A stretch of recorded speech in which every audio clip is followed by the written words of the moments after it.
మన ఇంతటి ప్రేమ కథ అనే సినిమా ఆహాలో స్ట్రీమ్ అవుతుంది. సినిమా ఎలా ఉందనేది ఈ వీడియోలో తెలుసుకుందాం. ఈ లోపల వీడియోని లైక్ చేసి ఛానల్‌ని సబ్స్క్రైబ్ చేసుకోకుండా చూస్తున్నట్టయితే సబ్స్క్రైబ్ కూడా చేసుకోండి. ఈ సినిమా అంతా చూసిన తర్వాత నాకైతే అంత బాగా ఏమి అనిపించలేదు. ఈ సినిమాలో కనిపించిన స్టోరీలో ఏంటంటే, ఈ సినిమాలో ఉన్న హీరో, హీరోయిన్‌లు అనుకోకుండా ఒక ప్లేస్‌లో ఉంటారు. ఆ ప్లేస్‌లో ఉన్నప్పుడు ఎవరో చూసి వీళ్ళేదో తప్పు చేస్తున్నారనుకుని వీడియో తీసి దాన్ని వైరల్ చేస్తారు. అలా వీడియో వైరల్ అవ్వగానే వీళ్ళేదో తప్పు చేశారనుకుని వీళ్ళ ఊర్లో వాళ్ళు వీళ్ళిద్దరికి పెళ్లి చేసేస్తారు. ఆ తర్వాత ఏమైందనేది సినిమా. ఈ సినిమాలో వీడియో వైరల్ అయింది, పెళ్లి అయిందనే పాయింట్ దగ్గరికి వచ్చేసరికి సినిమా ఇంటర్వల్ దగ్గరికి వచ్చేస్తది. ఇంక సినిమా సెకండ్ హాఫ్ లో వీళ్ళ జర్నీ ఎలా ముందుకెళ్ళిందని చూపిస్తారు. ఈ సినిమాలో అయితే ఈ పాయింట్ ని తీసుకుని ఈ పాయింట్ తో ఎమోషన్స్ ని చూపించడానికి మాత్రమే ట్రై చేశారు. అందులో భాగంగా వచ్చే కొన్ని ఎమోషన్స్ అయితే బాగానే అనిపించాయి, కానీ ఎక్కువ సీన్స్ లో వచ్చే ఎమోషన్స్ మాత్రం కావాలని క్రియేట్ చేసినట్టు కనిపించాయి.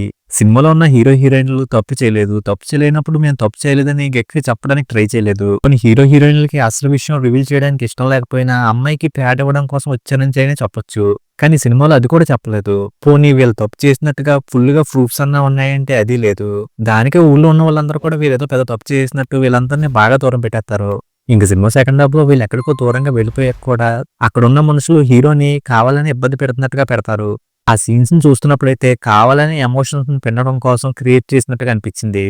ఇంక ఈ ఎమోషన్స్ అన్నిటి నుంచి బయటకొచ్చి కొంచెం హ్యాపీగానే సినిమా ముందుకెళ్తుంది. ఇలాగే సినిమాని ఎండ్ చేసేస్తే సరిపోద్ది అనుకునే టైంలో సినిమాకి ఎమోషనల్ ఎండింగ్ ఇచ్చారు. ఆ ఎండింగ్ అయితే నాకు అసలు బాగా అనిపించలేదు. ఇంకా ఆ ఎండింగ్ ఇచ్చిన తర్వాత ఏదో మెసేజ్ ఇవ్వడానికి ట్రై చేశారు. ఆ మెసేజ్ కి అక్కడ జరిగిన దానికి అయితే అసలు సంబంధం లేదనిపించింది. ఒకవేళ నిజంగా అదే మెసేజ్ ఇవ్వాలనుకుంటే హీరో హీరోయిన్లకి ఒకరంటే ఒకరు ఇష్టం లేకుండా ఉండిపోయారు, వాళ్ళిద్దరు జీవితాలు నాశనం అయిపోయినాయి అన్నట్టుగా చెప్పాలి. కానీ సినిమాలో హీరో హీరోయిన్లకి ఒకరి మీద ఒకరికి లవ్ వచ్చేసింది. వాళ్ళిద్దరు కూడా ఒకరితో ఒకరు చాలా హ్యాపీగానే ఉన్నారు అన్నట్టుగానే సినిమాలో చూపించి లాస్ట్ లో ఏదో మెసేజ్ ఇవ్వడం కన్వీనియంట్ గా అనిపించలేదు. ఇంకా సినిమాలో కనిపించిన యాక్టర్స్ అందరూ కొత్త వాళ్ళు అయినప్పటికీ పర్ఫార్మెన్స్ అయితే బాగానే చేశారు. అలాగే సినిమాలో సాంగ్స్ బ్యాక్గ్రౌండ్స్ కూడా బాగానే ఉన్నాయనిపించింది.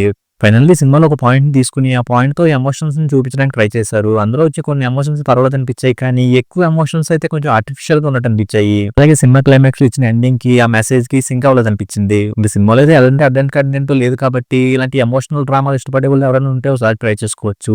ఈ సినిమాకి నేను ఇస్తున్న రేటింగ్ అయితే 2.25 అవుట్ ఆఫ్ 5. ఇంకా వీడియోలో వచ్చేసి ముందైతే వీడియోని లైక్ చేసి ఛానల్ ని సబ్స్క్రైబ్ చేసుకోకుండా చూస్తున్నట్టయితే సబ్స్క్రైబ్ కూడా చేసుకోండి.